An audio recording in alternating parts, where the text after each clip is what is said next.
Hi everybody, I hope you all had a great week. I had a better week from last week. All is good.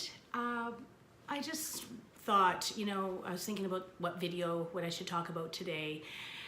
And I thought I'd go to the roots of why we started this. And the main reason we did start these videos is to take the stigma off of addiction and mental health. I've spoken extensively on both. I wanted to talk about addiction today, and because I feel that there's a stigma in that people don't realize that it could be anybody. It doesn't discriminate. I've said this before. It's not just those people you see living on the streets, or they don't all look like that. They could be somebody you work with, a friend, a neighbor. And I just wanted to explain a little bit about addiction, because I find that it's, even though I've been affected by it personally, it's still so hard to understand, because one thing I've learned is people don't choose to be addicts. Who would choose to lose their family or friends and live a life where they're dependent on some drug? One thing I have learned, and there are debates about it, but there are also studies about it, in that addiction is a disease. It affects your brain. It lets off some of that feel-good dopamine in your brain, but it also does damage to your front part of your brain, your decision-making, your frontal cortex. Sorry, I'm not a scientist, but I do understand that the front cortex of your brain is what helps you in your decision making, and that gets damaged. So what that means is when it's damaged, you can't make good decisions. I know with Ben, when he was full-blown addict, he did not make good decisions. He was so far into it. He didn't care about consequences. He didn't care what he was using. It was whatever was available, and that's really scary. Hence a lot of the overdoses and stuff that went on for the better part of last year. So, understand that they're not making these decisions because they want to be an addict and they want to live a life like this. Another thing to know about addicts is when they are in active use, they'll do anything for their next fix. They'll sell whatever they have to get money. There are people that have lost custody of their children, which is mind-boggling, because if you are a parent out there, you would do anything for your kids to keep them healthy and safe. But if you are an addict and you have that problem, you don't care about that. All you care about is your next fix. So it's scary, and I just want people to understand that these are people like you and I that are using, and it's understanding that it is a disease and that they do need help, and they do need help. I'm trying to think of what they need, but every situation is different. I read stories of what people go through, and there are grandparents raising their grandchildren because their son or daughter can't take care of them. It's really scary.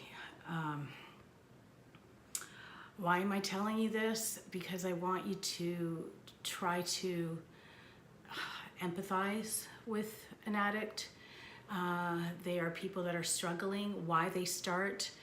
I have my theories. Of, in my personal situation, if you're not feeling good about yourself, if there's something that happened to you and you can't deal with it, a lot of people are looking to feel good, hence using drugs. And maybe they will mask whatever they're feeling with those drugs.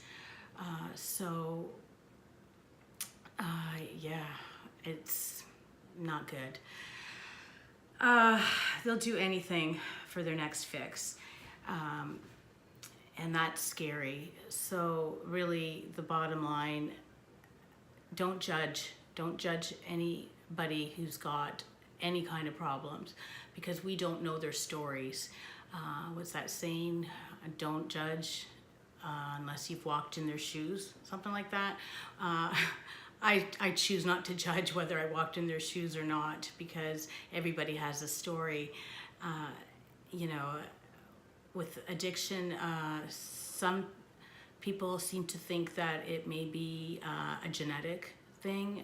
Everything I've read, there are studies proving that it is a genetic disposition, and then there are studies that say no, it's environmental. So I don't have an answer for that. The bottom line is they don't choose to be addicts. They can't just choose to stop. They need help. And it's a scary thing. They'll go to any extreme.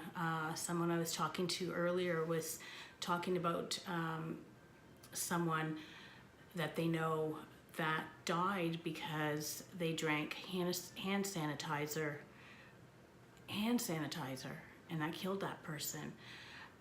It's just showing how desperate these people are. They'll do anything for that next fix to feel good. I think, what state of mind would I have to be in to do something like that? And it would be pretty dire.